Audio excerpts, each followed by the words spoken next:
Hi everyone, I'm Jessica. Welcome back. Today we're working on block 13. Let's get sewing. Here are all the pieces that I have cut out for block 13. In this block we have two different types of units, a half square triangle type of unit and a 4-patch unit. So first we're going to get started with the 4 patches. I have chosen this orange and this white print for my background here. And this is what our 4-patch should look like.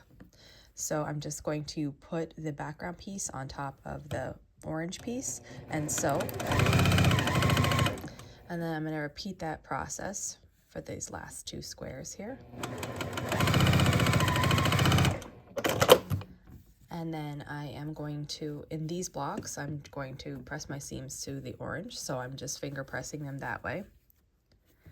And I'm going to sew across the length of this.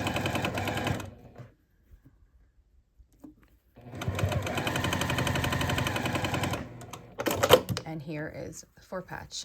We need 4 of these for this block, and they're in each of the corners of the block. So here's one, and I'm going to go ahead and make 3 more.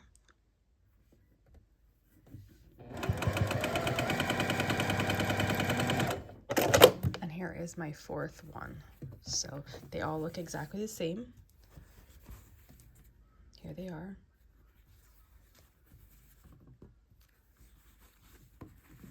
So that section of the block is finished. And next we're going to work on the triangle unit.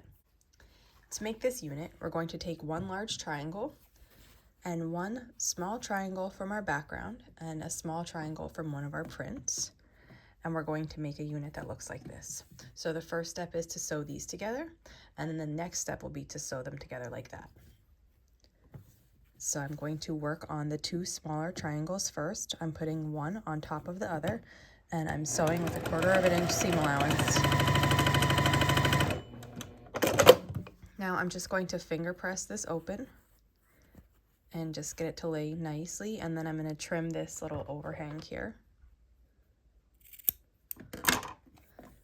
Okay, then I'm going to take this piece that we just made and lay it on top of the cut larger triangle.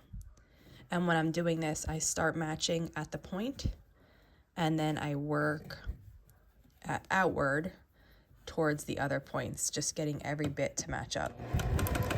And then we're gonna sew down this long length here. Can you hear the geese? There's so many today.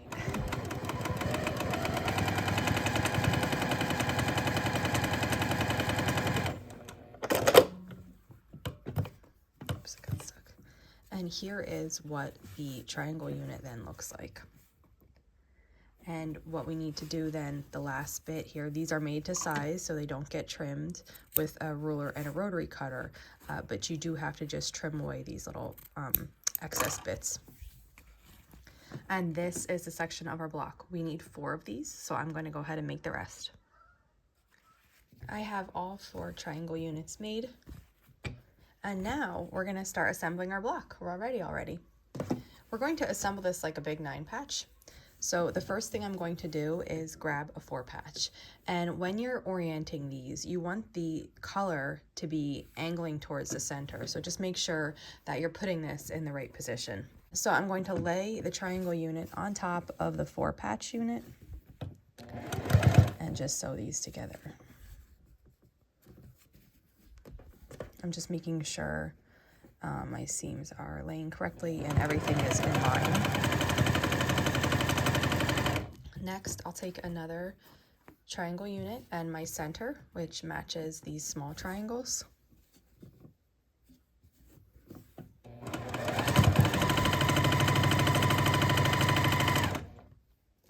And another 4-patch, and I'm just making sure that I have my colored units again going diagonal toward the center. And this bottom one is going to lay like that. So I'm going to match it on top of the 4-patch and sew.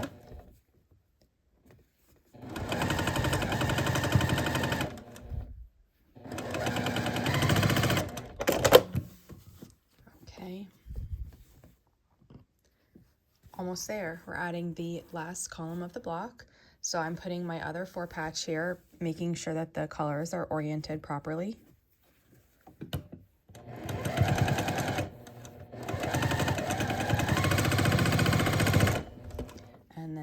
open up my middle section and I'm going to add the last triangle unit here, just like this.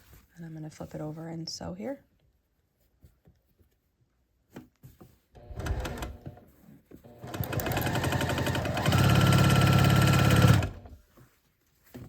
Okay, and then finally we'll add the last 4 patch to this corner here.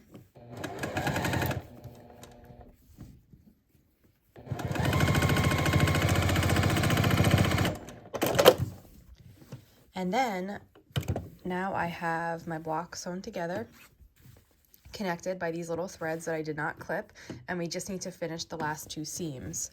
So I'm going to match these up and just sew the lengths of these long seams.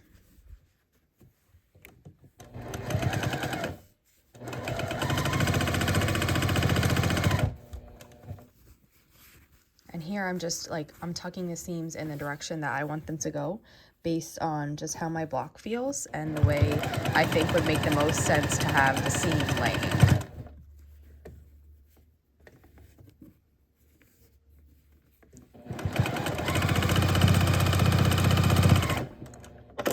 And the other day I got a couple questions like, what happens if you have seams going in the wrong direction? So what that would mean, for those of you that don't know, is so right now I have this seam here pushed towards the center, okay? That's how I sewed it here on this side. So that's how I'd want to sew it on this side. But what happens if I forgot and my seams get switched up and I have it's like this? I just don't worry about it. I mean, it's not the end of the world to me if I have seams going in the wrong direction. I'm careful about it, and with practice, it doesn't happen all the time, but it definitely happens. Sometimes even I have them pushed in the right direction, but when I'm going over like a bump here or a bump at my seam plate, it knocks it the wrong way. It's fine. You could seam rip it and redo it, or you could just leave it, and I tend to just leave those. I'm not perfect when I'm sewing, and I just make the best of what I can do. We're almost finished. This is the last bit of our seam here.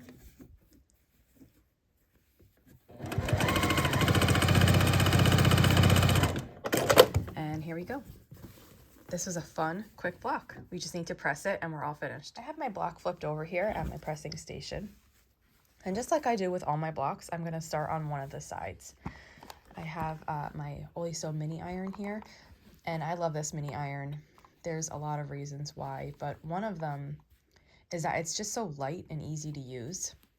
And if I'm ever like worried about warping a block, which here I'm not, but it's just really conveniently right next to me. But if I'm ever worried about warping a specific block, I'll use the mini iron when I have to press it because it's a lot lighter than the full-sized iron. And I just find that it never warps blocks for me. Of course, I have to be careful with how I'm using it, but I just find that it's really hot and it's really light and it does the trick. So here I have pressed this whole side. I'm flipping the block around and I'm gonna work on the other side. And I always use my fingers to get the seams to go the way I want them to. Like here, for example, see this seam? It's wanting to go this way because of this interaction right here, but I actually pushed it the other way. So when I'm ready, what I'm just gonna do is I'm just gonna use my fingers to put the seam in the right direction and then just glide the iron over to that seam and hold it there. And I just hold it in place for as long, you have to learn your iron to see how high you have it set. There's a lot of different factors that go into how long you hold it. You don't want to burn or scorch the fabric, but you want to hold it there long enough so that it completely sets the seam and it lays the proper way. And always, if you didn't do it long enough, you can just pick it back up and do it again. It's no problem. Now I have both outer portions of the block pressed and I just have the center. I do like to press the center a certain way. However, I don't often do it like this, but because these blocks are big, this is a 4.5 inch, area right here. And I have the mini iron. I feel comfortable that I could slide this mini iron in and look, I'm not hitting the seam on this side or on this side. So I'm comfortable pressing this a little bit before I do it the way I always do it. Now, if I was working with the full size iron here, I would probably skip this step and just go head on to the next step, which I'll show you in a second. But what I just did here was I pressed these and this before I flipped it over. The next step I take when I'm ready to press this center section is I flip the block over and I fold it in half. You've seen me, if you've been following along, you've seen me do this with almost all of my blocks. Depending on, you know, if the block isn't a traditional like 9-patch shape, I might do something differently, but every block that is shaped in this manner, I press like this. So I fold it closed and I'm pressing this long seam here. And once this long seam has been set and pressed for a little while till I'm satisfied with how I think it will be, I gently open the block up and then I use my iron to just press this from the front. And I'm making sure these seams are going exactly how I want them to go. I can tell by the thickness of them and how they feel which direction they're going. You'll learn that with practice. If you can't already feel that, I encourage you to just like experiment. So like here I don't have a seam, feel what it feels like. Here I have my seam, feel how thick it is in the comparison. So you can feel with your hands without seeing that everything is going the right way. I'm completely finished there, and now I need to just do the same thing on the other side of the block. So I'm pressing these, and then when I'm comfortable with it, I open it open and just glide my iron on this seam and then press it, holding it in place in each of the spots too. So my iron was like the tool to help me get this to lay this back. And also now though, I'm pressing too. And that's gonna help the seams like sit and stay in place. If I see any areas of the block that are not lying perfectly flat, I'll go over them now with the iron. But if everything is looking good, then I'm finished pressing and we finished our block. That was block 13, a really quick, fun block to sew, easy in comparison to some of the other ones we are doing, and just really beautiful to look at too. So I hope you enjoyed this. We have finished the blocks for this week, and next week I will see you back here for blocks 14, 15, and 16. Thanks for sewing along.